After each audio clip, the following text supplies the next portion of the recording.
Hello, welcome to this video, and on this video I'm going to be going through 10 bands I absolutely love that I never talk about on this channel. When you have a YouTube channel like this and we talk about prog rock and we talk about jazz rock and fusion, experimental music, it doesn't matter how you try and divide it, there are certain bands that I have never really been able to fit in. Some of these I could have actually, when I think about it, but for some reason, after 3 years of doing this channel, I have never really mentioned any of the bands we're about to go through. Now, this is not ranked in the order of how much I haven't spoken about them, but they are ranked in terms of how much they mean to me. So some of the groups at the top of this list are some of my favourite artists of all time. It might be interesting to see, if you're a fan of the sort of music we cover on this channel, whether there's a little bit of a crossover with you and whether any of these sort of ring true with you as being your favourite bands. There's a wide variety of stuff here to discuss. So I'm just going to go straight in and start at number 10. So at number 10, believe it or not, I have Justin Timberlake. Now, Justin Timberlake, I know about prog and jazz rock. I don't know much about Justin Timberlake. You know, I'm too old. I mean, and this guy's been around for 20 years now. He is an older gentleman in the modern music scene. And more recently, his association with, you know, films like Trolls has made him quite a mainstream character. And he started off there as well. You know, he was originally one of the singers in the boy band NSYNC. I think it was NSYNC. It was one of those bands. Anyway, you can see I really don't know much about Justin Timberlake. I'm not going to pretend I do. In the early 2000s, I was involved in making what we would call pop records. I started doing production on the UK garage scene. And then that moved towards the UK dance scene. And I will be talking about this a little bit more later. So I'll save up the stories about that till then. But around about that time, because I was producing, I felt the need to try and keep up with modern production techniques at that time. And up-and-coming producers that I thought were really great, and I was interested in the sounds that they were creating, was the production team behind Pharrell Williams. Now, Pharrell Williams we now know as an artist, but he was also a producer. He produced, for example, I'm a Slave for You by Britney Spears. And he had a group called Nerd, N-E-R-D, and I got their album, and I was really interested in their production techniques. So what I was interested in is the fact that every now and then you were hearing real drums, and you were hearing like sort of jazz keyboards, and there seemed to be suddenly this exciting breadth in pop music production where the palette suddenly widened out, okay? And I saw that Pharrell had teamed up with Justin Timberlake to produce his debut album, which was called Justified. So I went out and bought that album. And I absolutely love that album. So Justin Timberlake is on here because of that one album. It's one of my favourite albums of all time. And when I go back to the early 2000s, where I think pop music production was actually far more interesting, that is a touchstone for me. It's a fantastic album. The songwriting is brilliant on there. And of course, you know, Justin Timberlake is an extremely talented man. You know, he's a brilliant singer, a great songwriter. And with the production skills of Pharrell, this is a wonderful album. It opens up with the track Senorita, which is this sort of funky vibe. It's got this jazzy electric piano. And it just pricks my ears. All the stuff that I love that comes from the sort of neo-soul, jazz rock, jazz fusion, it's on that first track. There's some incredible songwriting. The song Cry Me a River, which has all these vocal overdubs by Justin Timberlake. It's absolutely incredible. There's moments on this album where, you know, a really funky track will just break down, and in sort of Bobby McFerrin style, it will just be vocals. It was just all a cappella vocals, you know, with Justin doing the drum parts, the bass lines, and it's almost seamless when this happens. It's an incredible album. There's like Latin American influences, there's Spanish influences. And when Justin Timberlake came out pushing this album, I think the videos and his dance routines this was quality pop music. Now, sometimes I wonder why I don't... There's a big motorbike went past there, did you hear it? It's obviously some rockers arriving to have a go at me for talking about Justin Timberlake on my channel. I'll be up here in a minute. Doing all that and coming in like this. What's going on, Andy? You've forsaken the rock. What you talking about rubbish like Justin Timberlake? I would go and check it out. If you're a jazz fan, a fusion fan, especially a neo-soul fan and any of that funky stuff, check out Justin Timberlake's Justified. I bought a lot of albums around that time. Missy Elliott albums, Busta Rhymes albums. I was into a lot of that stuff back then. But the one album that stayed with me and I still listen to now is Justified by Justin Timberlake. The songwriting just shines through. There's a sophistication to it and there's a depth, and this is possibly because this was the last gasp of the music industry when they were still selling CDs, because around about 2000, you've got to remember, that was peak. That was the peak sales. The music industry in 2000 was as big as it ever had been. And then suddenly we see the slow demise.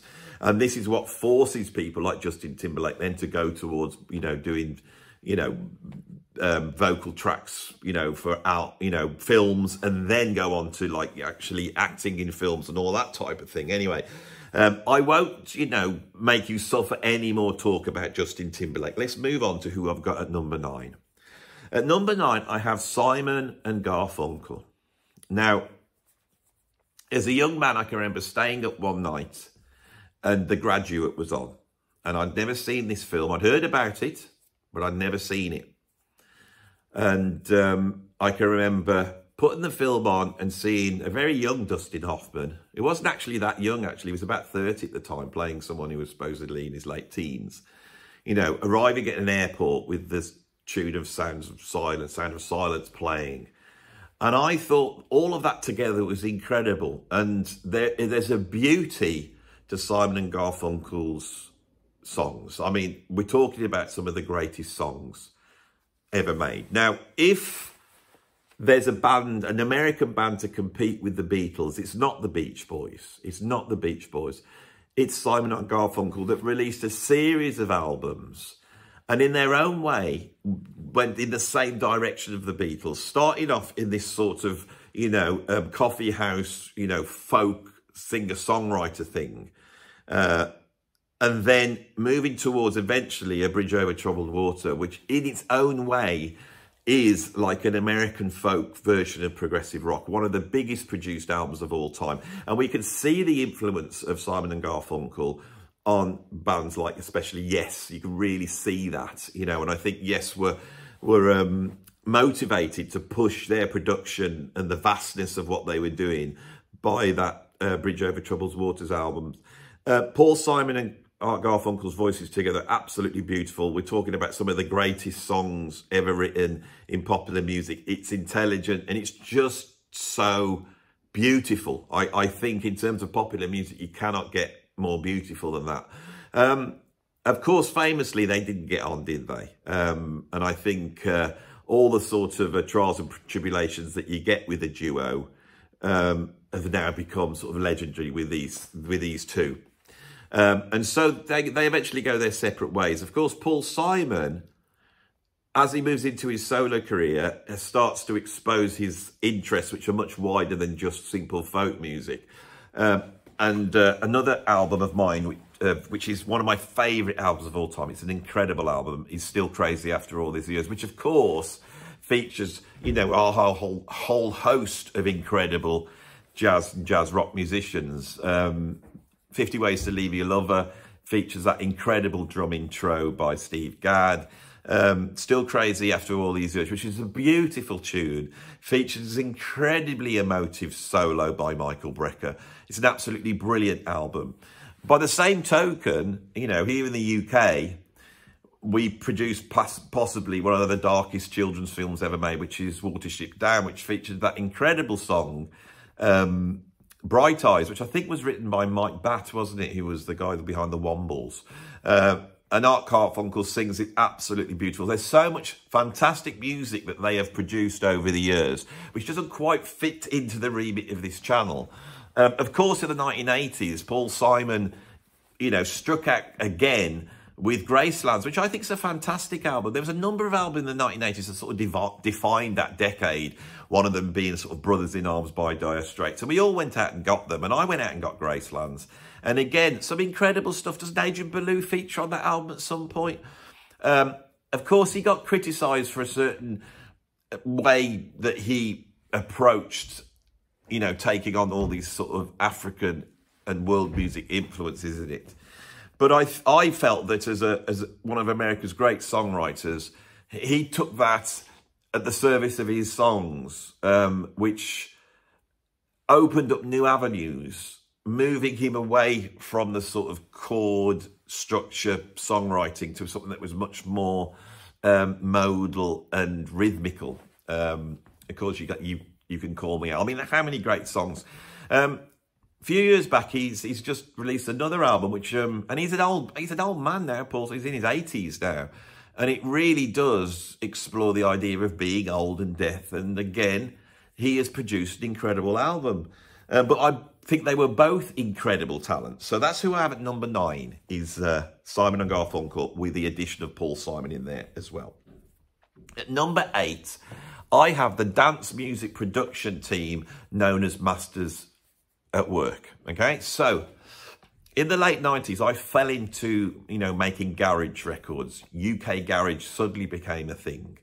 And at the time, I was involved with a number of people educationally that were linked to an organisation, an incredible organisation here in the UK called Punch Records. And Punch Records was reaching out into the community, and we were working with underprivileged kids and really exploring that area of urban music. And UK Garage was kicking off big. So I was going into schools, going into youth centres, and these incredible rappers that were just nobodies, they were coming off the street, and I started producing them. And I literally was producing so much garage that I would get through, say, 10 or 15 tracks a day with these kids, you know, working very, very fast. And I got known for being able to produce very quickly. And with that, the guys at Punch Records, Amo Talwar, who was the guy running it, he approached me and said, there's a Kelly Price record out and there's no garage version of it. And so I was like, who the hell's Kelly Price? And Kelly Price is a soul singer, American soul singer. And so he had managed to get an a cappella. So me and my friend Timmy Vegas, who was the keyboard player in the band I had with Robert Plant, we got our heads together and we created an illegal white label remix of a Kelly Price track. Punch Records funded it, and it was an incredibly interesting time for me because we basically created this in Tim's loft on an old Mac computer. We didn't quite know what we were doing, but we got this garage version of this Kelly Price track. We gave it to Punch Records. They then had it pressed onto 50 white labels and distributed it to key DJs all across the UK. They started playing it that weekend, and we went to #1 in the sort of underground white label garage charts. It was fantastic. And I thought, oh my God, I've been involved in rock music, and the amount of expense and work that you need to do to get the band there, to get the album out. And here, the cost was literally the cost of having, you know, 5 white labels pressed. And suddenly we had this record that everyone was dancing to. You know, it's been played in clubs all over the country. And if you think about it, 50 albums on a Friday night in the hands of the right DJs could easily be played to at least 1,000 people in each venue. You know, so Friday night, 50,000 people heard our version of this Kelly Price track. The industry noticed it, and they then came offering, you know, us money to do other remixes. I submitted remixes to Warner Brothers for tracks by Tony Braxton, and we had a number of records out. The big market in that was house music. So the guys approached me and they said, "Are you into house music?" And I went, "No, I hate it." You know, I wasn't into all that. I'm a jazzer, you know, I'm a rocker. And I got taken down to Punch Records, which is a really incredible record shop as well. They got this incredible record shop in North Birmingham. And they started to play me this heavy US house. And I got struck by a number of artists. I'd never heard anything like it. These had jazz chord progressions and heavy bass lines and real soloing. And I found out that in New York, there were clubs playing these dance tracks that were literally just jazz with this funky Latin American jazz beat. And I found out that the preeminent producers were these two guys called Masters at Work. And around about that time, they brought an album out called New York Soul. And this is basically a fusion album made within the remit of house music. And on that album, you've got Roy Ayers, you've got George Benson, you've got is it Joe Samples on there? The guy that did Nautilus, who's that? And there's moments on this album where it just breaks down into pure Latin jazz. And the sort of climax of that album is a track called You Can Do Anything, which features George Benson on vocals. And I remember hearing this track and I could not believe it. Apparently, when George Benson turned up to the studio, Master Worker got him in the studio and they plug his guitar in and they get a sound and he starts improvising this virtuoso guitar playing as a warm-up. And they hit record, and this record just starts off with nothing but a few spacey ambient effects and George Benson just tearing it up. And I remember turning around and saying, people aren't dancing to this. I said, oh yeah, DJ will do this. DJ will bring the audience up. They'll bring the audience up to a peak. And then right at that moment, they drop this track in and they're there in this club with George Benson. And then he comes in and says, you can do it, baby. You know, and it's an incredible thing. The musicianship's incredible. Their biggest hit record was a track called To Be In Love. They also did a record called I Am the Black Gold of the Sun. This is an incredible group. And if you think dance music is just sort of European, you know, techno, no. Go and check out New York Soul, you know, by Masters at Work. See if you can find a copy of that and have a listen. And if you're a proper jazz fusion fan, you will be blown away by it. It's an incredible album. Right, that's who I've got number 8. At number 7, I have a guy that I should have talked about loads. And I don't think I've barely mentioned him on this channel. It's the genius that is Brian Eno. Brian Eno. Why have I never spoken about Brian Eno? So, how did I discover Brian Eno? I'll tell you something. One group that I won't be mentioning on this channel is Roxy Music. Roxy Music are a great band. I appreciate them very much. The early first album, there's tracks on there that I like, but I never was really enamoured with Roxy Music. I think I'm a fan of prog, but art rock, you know, people like Bowie and Roxy Music and those types of things, I never quite got when I was a young kid. It's my fault. It's my fault. But, of course, famously, around about that time, Brian Eno, who was not really a musician, Brian Eno was like a tinkerer. He was an experimenter. He'd come from a sort of conceptual art background. And he saw Roxy Music, the pop aspect of Roxy Music, as almost like an art project. And he went in full blast. And this guy turns himself into a very iconic 70s pop star. So much so that he's almost, when you watch those early videos, taking the spotlight off Brian Ferry. He's in the background with all these synths, but he's not playing like, I don't think he's playing chords. He's basically seeing the synths as these sound creators. He's very interested in sound. Now, in 1974, Miles Davis brought an album out called Get Up With It. And on there's a sidelong half-hour track called He Loved Him Madly, which was a tribute to Duke Ellington, who died that year. And this track is very slow and mournful with long, drawn-out chords. And Brian Eno put it on, and he realised that this music operated in a different way to how you normally associate with music, in that it was at its best in the background, almost being not listened to, but just creating an ambience in which you operate, you know. This is the beginning of a whole, almost like genre of music. The rockers have gone, don't worry. This has created a whole genre of music, which we can call ambient music, which runs from very experimental music, which obviously has a lot of its influence coming from, you know, modern European composers like Stockhausen and them. But they were exploring this already.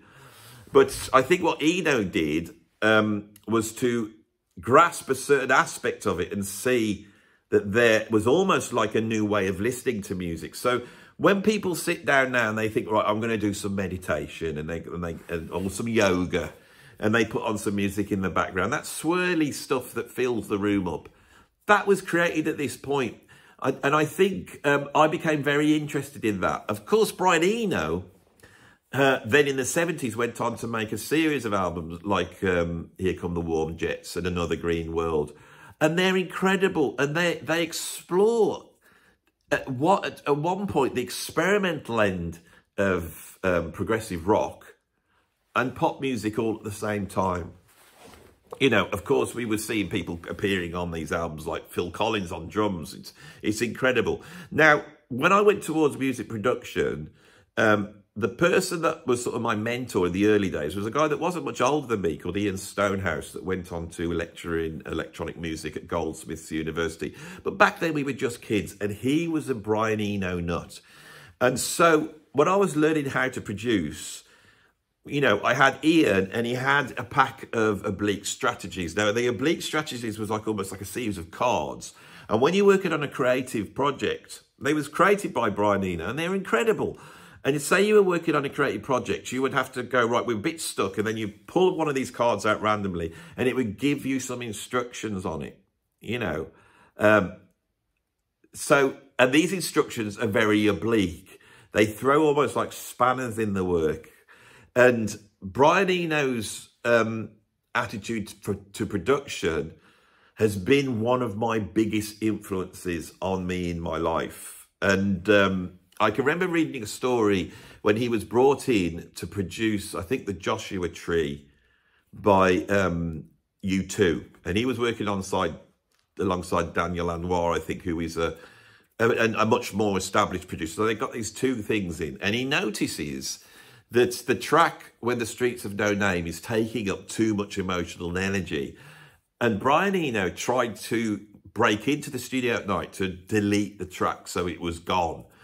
And hearing that story made me realise what a producer does. And a producer is not a knob twiddler.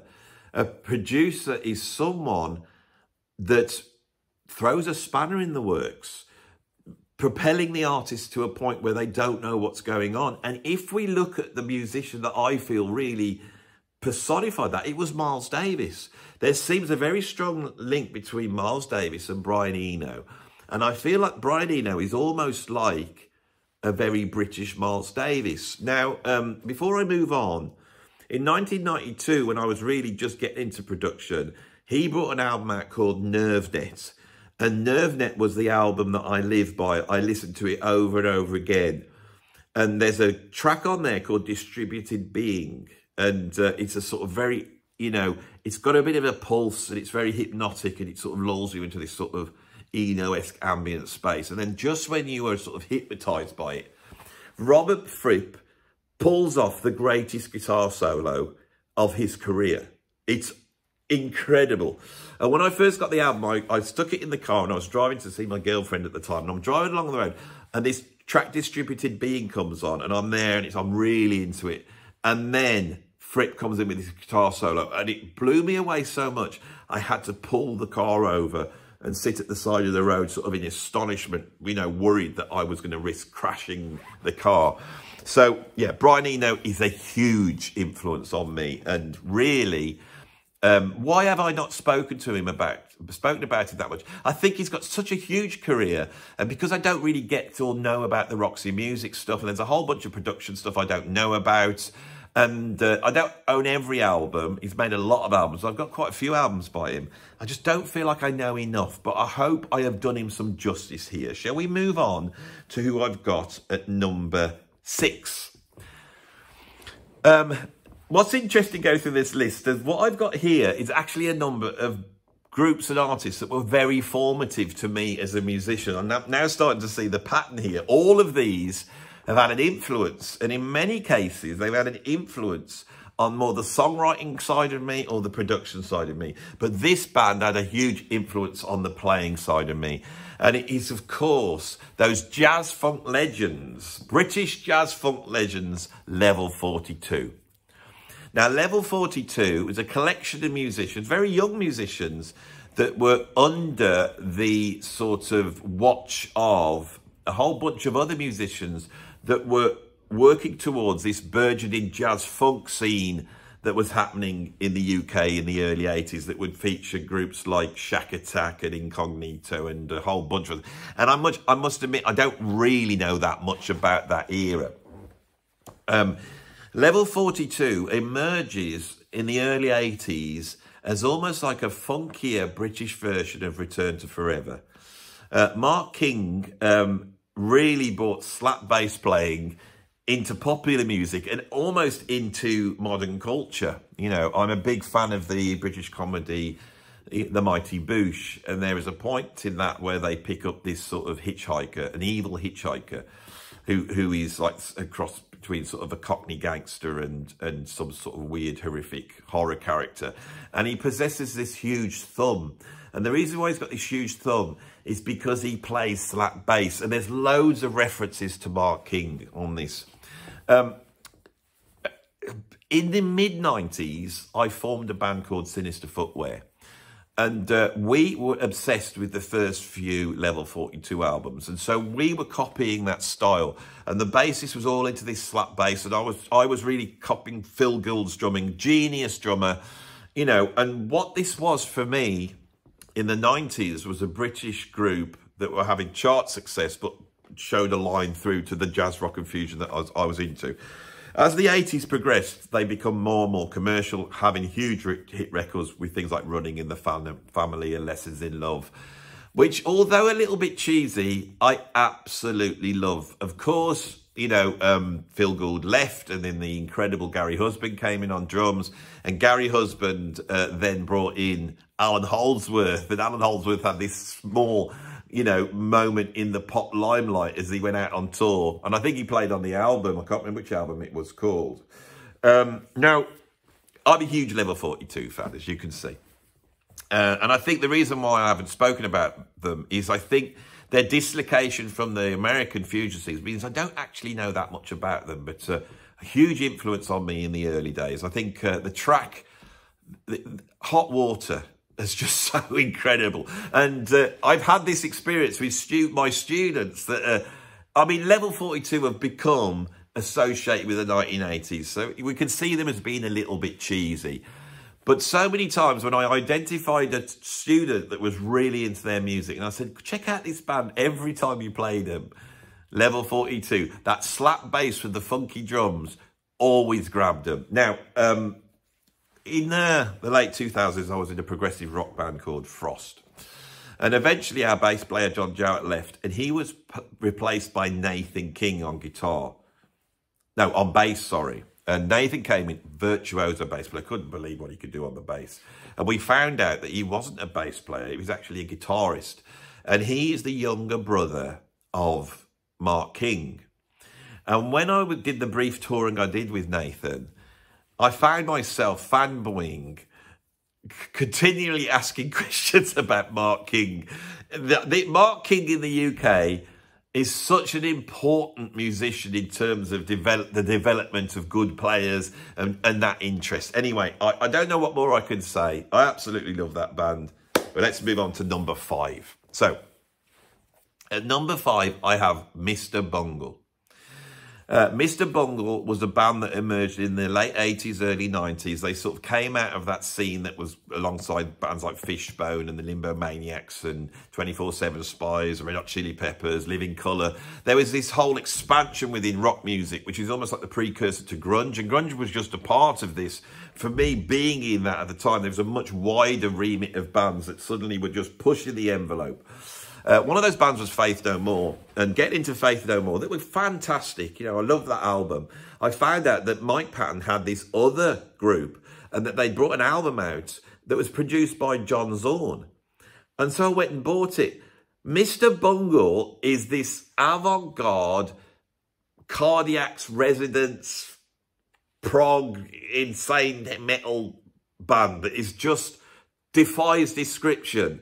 The first Mr. Bungle album is one of the greatest albums of the last 30 years. It's incredible. And what's mad is that the John Zorn influence is, this is coming out of the avant-garde. And yet, I would go round to my friend's house who were into rock music, and they went, oh, have you heard the new Mr. Bungle album? Have you heard Mr. Bungle? Have you checked Mr. Bungle? Everybody was into Mr. Bungle. They seem to cross over. And this is a band that is absolutely way out. It's really way out. Now, I think the first album, which is incredible, is held together that it's sort of ostensibly got these sort of rock tracks. They're completely bizarre, but it's got these rock tracks that hold the thing together. There's a lot of riffing on there. It's quite heavy. And I think a rock audience, those who are adventurous, would, you know, clocked on to this. So I got into them when that first album came out, and then the second album came out, Disco Volante. Disco Volante is an avant-garde masterpiece. It is so way out. It is so bonkers. It explores like the outer extremes of noise. It's an incredible album. And through this runs this sort of anarchic sense of humour as well. Then they followed it up with an album called California, which is another great album. And that's got a more sort of film soundtrack aspect to it, and it's a little bit more commercial. Great album. But for me, I've got all three albums, but for me, it's the first and the second album, especially Disco Volante, which I think is an absolute masterpiece. And I do think I've talked about that album many years ago. Now, recently, I have hooked up with the bass player of Napalm Death, Shane Embry. And he has worked with Mike Patton, and I believe that Shane was the guy that introduced Mike to Cardiacs. So I never heard Cardiacs till recently, and they now are one of my favourite bands. I'm still exploring that band. I wish I could tell you about Cardiacs more, but Cardiacs is in its own world of music, very obscure, and it's like it's hard to understand what the hell's going on with that band. So coming up as a youngster, I missed out on the Cardiacs. My Cardiacs was Mr. Bungle. And so if you don't know Mr. Bungle, I'm sure you all know Mr. Bungle, and you all think he's wonderful. And I think you'll probably all go, yes, Andy, we knew you'd like Mr. Bungle. So let's move on to the final four, which are, you know, four of the biggest artists for me personally, the artists I absolutely love. And at number 4, I have an artist I've never mentioned on this channel. He's one of the most interesting artists of the last 30 years, one of the most creative, brilliant, idiosyncratic artists, and it's an incredible story, which I'm going to try and tell. At number 4, I have the singer-songwriter Lewis Taylor. So Lewis Taylor emerged in the UK off the back of the sort of neo-soul thing that was happening in the States. At that time, I was really into Giles Peterson, and Giles Peterson had a show on Radio 1 very late at night, and I had a mini disc recorder, so I would just put the mini disc on and record Giles Peterson, and that was where I was exploring music. Giles Peterson was opening, you know, me up to sort of weird jazz and dance music, Latin American music, world music. And I had a student at that time called Will Holland.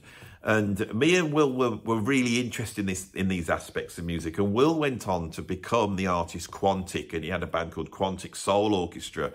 And he sort of moved into that world. I was offered to play on the first Quantic album, and I do believe I did some drumming, but I don't know whether that actually appeared back then. Quantic's fantastic, but that's that world. That's that world, and that's my little contact with it. Giles Peterson was a big champion for this artist called Lewis Taylor. Lewis Taylor brought this incredible album out, where he was playing all the instruments. He seemed that he had this sort of very high Curtis Mayfield voice. But what really cut through beyond all the very funky production was the incredible songwriting. He got picked up at that time. People start to say this is one of the great British songwriters. I think Elton John really championed Lewis Taylor at that time. And then he starts to get very erratic. It's like at some point he brings an album out, and this album comes out, and then the album following it has got all the same songs as the album before. He's just done different versions of them. And then these obscure influences come in from progressive rock, the Beach Boys, all sorts of different things start to come in, and these albums are coming out and they're getting stranger and stranger. Then Lewis Taylor decides to do a note-by-note remake of Troutmass Replica. At this point, I start thinking, this is not the normal. This is not the norm. This guy is something else. And he was quite enigmatic at the time. He was hard to get your hands on. Who the hell is this guy and what's he doing? He brings out this tune, Love Light, which if you want to hear what Lewis Taylor is like, go and check out Love Light, because it's a great introduction. And it shows the way that, you know, Lewis Taylor could start off with quite a bizarre sort of production-based sound. It actually starts off with this buzzy sound that goes me, me, me, me, me, me, me, me, me, me, me, me, me, me, me, me, me. You think, what the hell's this? And then me, me, me, me, me, me, me, me, and me, me, me, me. You go, well, this is weird. Man, electronica track. And then suddenly he takes those elements and just builds it into this beautiful song, and it all focuses up. And then just at that point, then he starts to soar off. You know, incredible piece of songwriting. Now, what I was told, that this song was so fantastic that Robbie Williams hears it and he decides to make his next single, which he does. And Robbie Williams did a version of Love Light. Of course, this makes Lewis Taylor a ton of money. Suddenly, he's set up with the royalties that are coming off this song. And he used the money to disappear off the face of the earth. Everything was gone. The albums were gone. Everything was gone. It's like you couldn't, you know, I remember going on Wikipedia and that had gone. He just disappeared off the planet. What the hell's happened to him? And then there was these rumours that he was playing in some band in London as a rhythm guitar player. And then, sorry about this, just stop that one. And then, what else? Sorry, I've just had a call coming in, it's put me off. Then I hear he was MDing for Gnarls Barkley. Now, before he'd had this career, he'd actually been playing with the Edgar Broughton Band, a band that I've never mentioned on this channel, that were an early sort of proggy, rocky band in the 70s. I used to be friends very many years ago with the daughter of Digger Davis, who was one of the members of Edgar Broughton Band. This is the thing about living in the UK. You're never too far away from somebody that's connected to any British band. And he disappeared. Now, in recent times, I think Lewis Taylor seems to have returned. He's made a new album recently. He's got tracks out. The albums have appeared again. You know, maybe he ran out of Robbie Williams' money. Who knows? But yeah, he's back, but he hasn't come back. I get the feeling he does not like the limelight. But this guy's a genius. That's the bottom line. And anybody who's watching the channel knows him will be going, yes, Lewis Taylor, one of the greatest artists of the last 30 years and an absolute inspiration. Bonkers, but brilliant. Let us move on. At number 3, I've got Whitesnake. Now, I can't tell you how much I love Whitesnake, and I have mentioned them on the channel before, but not enough. When I was a kid and I first got into music, the band that just sort of blew me away was Motorhead. And that took me towards the new wave of British heavy metal. But for a few months before that, there were 2 records that really made me realise I love the music. One was All Night Long by Rainbow, and the other was Fall For Your Lovin' by Whitesnake. So I don't know what month they came out, but if you take those 2 records, that's pretty much the point where I started drumming, I started playing the guitar, and I started buying albums. It's all around that, and I get the feeling it's around about March 1980. It could even be into 1981. I've never been able to quite track it down. I could go and look and see the release dates. Thinking back on it now, it's such a magical period that was. But I'm pretty sure it was 1980. Fall For Your Lovin' was different to All Night Long. All Night Long rocked, had an incredible riff, and it had Cozy Powell on drums. And I just loved Cozy Powell, you know, because he looked so cool. His kit was great. With Whitesnake, there was a groove and a vibe which I was like, what is this? I'll tell you what it was. It was soul. It was funk. It was rhythm and blues. Whitesnake were never a heavy rock band. They were a rhythm and blues band, and a great one with an incredible lineup. I can remember seeing on Top of the Pops the video for Fool for Your Loving, and I can remember Coverdale with that great long hair. So I've just had the call that I didn't answer was the BBC. I've just had a call from the BBC. They're trying to get hold of me now. Now they obviously want me to talk about something on one of their shows, because I've become a pundit for the BBC. I'm a pundit. Can you believe I'm a pundit? Right, so anyway, let's get back on track, because it's put me off. But I'm letting you in. You know, any other YouTuber would cut that out, but we're just going for it. We're nearly at the top of this list, so, you know, I won't mess about anymore. You know, where are we? 10:20. It's 10:20 in the morning, and we're here, and I'm doing my talk, and I'm going to get through it at all costs. So sorry for losing my track, but this is the way it is. You know how I roll. No editing. We got to keep going. You've lost your thread, haven't you, Andy? White Snake. White Snake... for me, took me towards the sort of rhythm and blues aspect of music. That band with Bernie Marsden and Mickey Moody, those two guitars are incredible. The brilliant Neil Murray on bass, who is basically a fusion bass player. Before that, he's played with Colosseum, and he played with, you know, Alan Holdsworth and people like this. Incredible. And then from Deep Purple, and remember Coverdale was in Deep Purple, we had Ian Pace and John Lord. This was a stellar band. And I checked out all these musicians. Whitesnake opened the door for me towards Gary Moore, towards Deep Purple, towards Colosseum, towards a whole host of fusion that was associated around... sort of this rock thing that was happening in the early 80s. Later on, they got Mel Galley on guitar. They got the great Colin Hodgkinson in on bass, who is one of the great British jazz fusion musicians. Later on in the 80s, they brought in, you know, John Sykes, and they went all sort of MTV hair metal. But that's a fantastic album. Slip of the Tongue came out with Steve Vai on it, and I followed them all the way up to there. But for me, it was those early albums, especially Live in the Heart of the City, Ready and Willing, and especially Come and Get It, which I think is one of the greatest rock albums of all time. And that was their moment of absolute brilliance. I've met two of the guys out of Whitesnake on my travels. I met Neil Murray once. I actually brought him in to do a workshop with my students, and he brought in the demos for Is This Love. It was a fantastic thing, which I think my students didn't realise the magnitude of the legend that was in front of them, you know, talking about his time in all these incredible bands. And you know, Neil Murray, in the early part of my listening, you know, life, seemed to play on every album that I liked. And that sort of punchy, funky sound he had just elevated rock so well. He was such a beautiful player. When would it have been? Around about 2004, Thin Lizzy sort of reformed. Obviously, Phil Lynott was dead, and John Sykes stepped in and took over the mantle. Now, John Sykes had been a big influence on me as well in the band Tigers of Pantang. I loved his guitar playing. Then he went on to join Thin Lizzy, and that Thunder and Lightning album is possibly my favourite Lizzy album.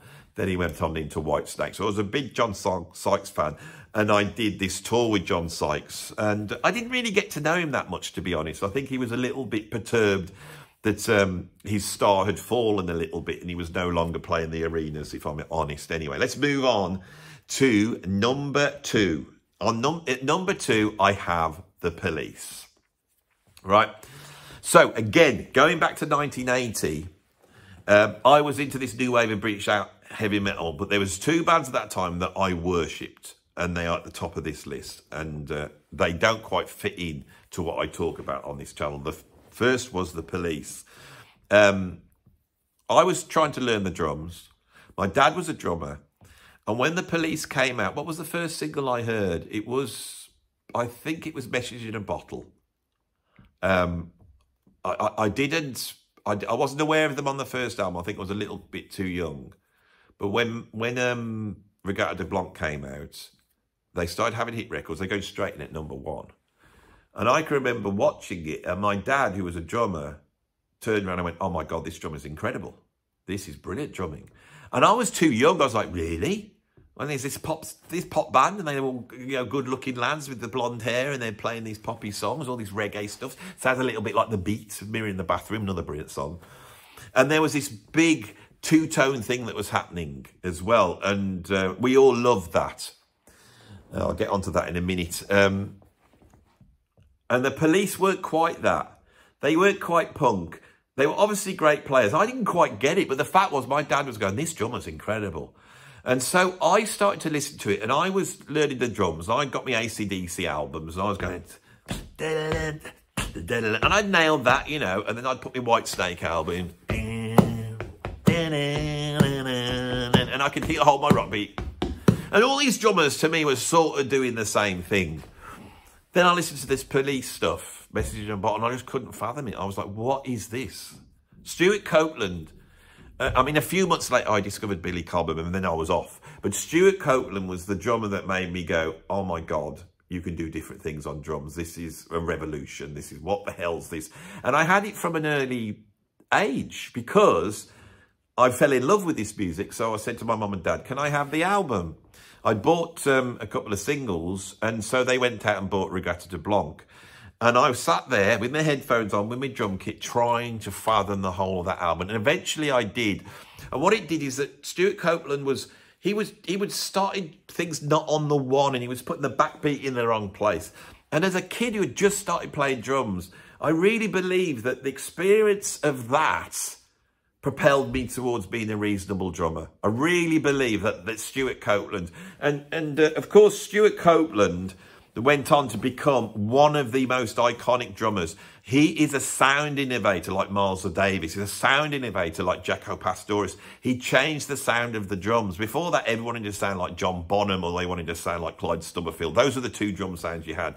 Then Stuart Copeland comes in with those high-tuned toms and the crack of that snare and his little splash cymbals and all these reggae drops that weren't quite reggae and a certain way of playing fills. I mean, Stuart Copeland's an absolute genius. And so, yeah, number 2, I got the Police. I have done a ranking of the Police right in the early days, but even though these guys come from prog and they come from fusion, I really think a massive retrospective of the Police is in order, isn't it, really?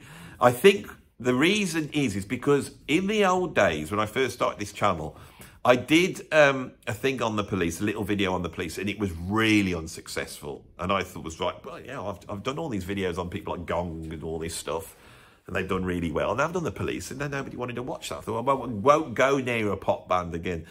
But as I said on that video, I believe that the Police actually were the greatest band of all time. Now, I do all these sort of videos, we talk about the Beatles and Led Zeppelin, I would never bring them into the mix. But I think if you step back and look at the virtuosity level, you look at the songwriting, you look at the sound, you look at the image, everything that we would say creates a great band, the Police had in bucket loads, and they had it in bucket loads above any other band we can think of, really. Their attributes are beyond any other mainstream pop act. You know, they were the biggest selling artists at the time. They had tons of number ones. They were virtuoso musicians, incredible songwriters. They wrote iconic songs. They changed the sound of music. I mean, surely, if you can tell me a band that you think is greater than the Police, I'll argue with you, because I don't think you will be able to come on. So at number 2, I have the greatest band of all time, the Police. So who's going to top that? Like, who have I got at number 1? Now, the reason why these bands at number 1 is because I cannot see any other way that I'm ever going to mention them, and they're a huge influence on me. Like I said, there was this two-tone thing that happened in the UK in the late 70s. A film came out called Dance Craze, and before you knew it, these bands that were coming out on the back end of new wave and punk, and they were exploring ska being a music style that had emerged in the 60s, and had been very popular here in the UK. But this was sort of, you know, mixed race working class people with a punk attitude. And suddenly you had bands like Selecter, the Body Snatchers, the Specials, another band that could also be on this list as far as I'm concerned. Bad Manners, you know. But down in London, there was this band called Madness. And Madness seemed to have something that even all these other incredible bands didn't have. They seemed to be plugged right in to what I call the English aesthetic. They had this incredible sense of humour, these incredible references, and they brought out a series of records that were more than just, you know, British working class versions of ska. they seem to expand out. I can remember Night Boat to Cairo coming out, which is almost like an instrumental track, and it just summons up Egypt, you know, with that great big...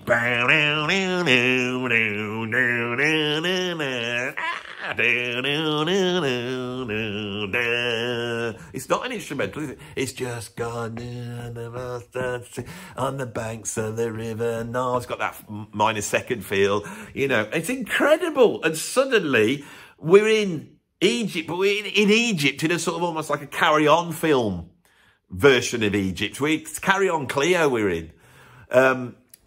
Incredible, incredible. And this series of singles come out. Baggy Trousers comes out.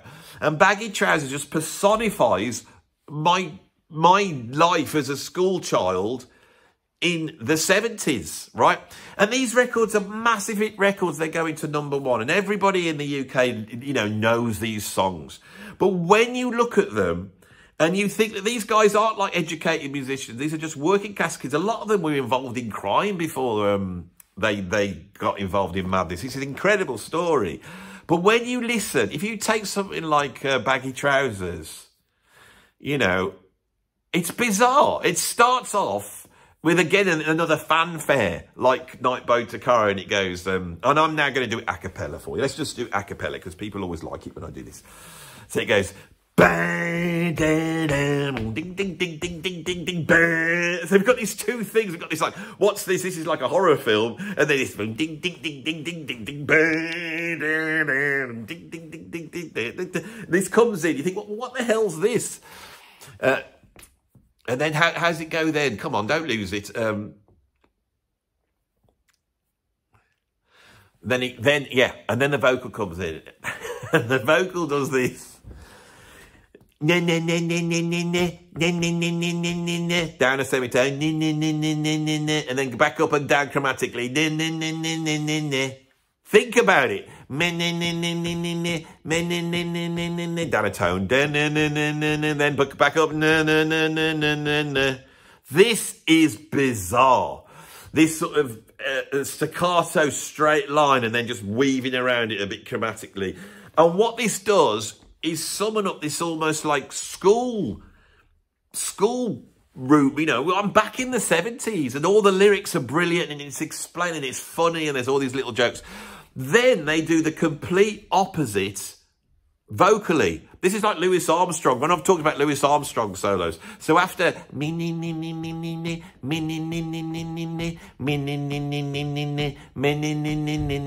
he goes, and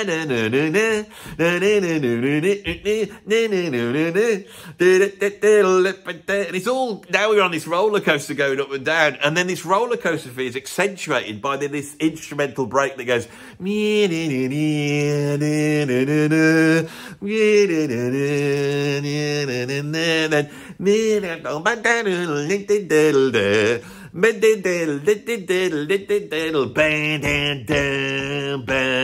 that is the at the beginning, and they've landed you. They've started off with this phrase that didn't make sense. It's a horror phrase, and then they've taken you on this bizarre journey and then dropped you in. So you go, oh, that makes sense now.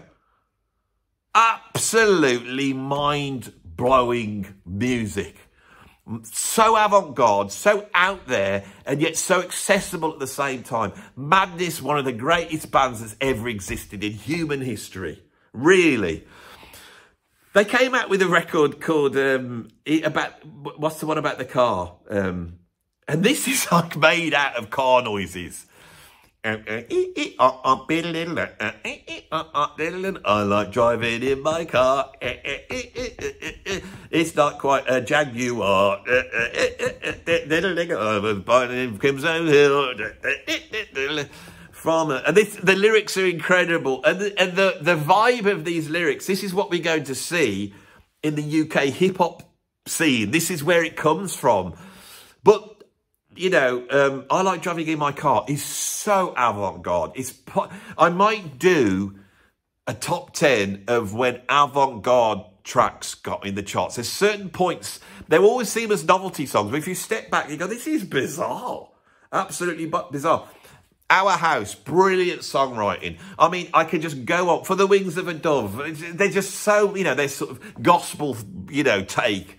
Oh, man, these are absolutely incredible. They're still going. They're still a power. And that's who I've got at number 1. I've spent nearly an hour going through these, and I wanted this to be a short video, but I go on, don't I? I do apologise. That has been the 10 bands I love that I never talk about on this channel.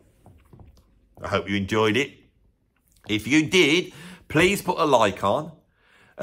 If you want to see some more, you need to subscribe. Now, you please realise I am not one of those YouTubers that comes on right at the beginning. I keep forgetting to do this because I've said tell them to subscribe at the beginning. May get more subscribers, and I always forget to do it because I'm more interested in trying to have a chat to you and entertain you with some mad thoughts and lots of weird, silly things and evoke something of this wonderful music that we all grew up with. And I hope that some of those bands at least rang true with you and were of interest to you. And if they are, you know, bloody subscribe. You can become a patron, you can become a free member, or you can become a paid member. There's a ton of content. I've just put at the weekend up two documentaries. One which looks at the origins of progressive rock in the 1960s, and the other one explores the 10 most mind-blowing guitarists on the planet that have ever lived. It's there's examples, and you get to see and hear stuff and all that type of thing. So if you want to come over and watch those, one of them is available to all the members, and the other one you have to pay for. If you don't want to become a paid member, or you do want to watch some of this special content, you can also buy it, and that's for anybody. If you go and have a look at my page and see what you think, you know, might while away a bit of time for you. And if you want to support me, I also have a PayPal tip jar. I hope you enjoyed this video. I will see you on the next one. Thanks for watching.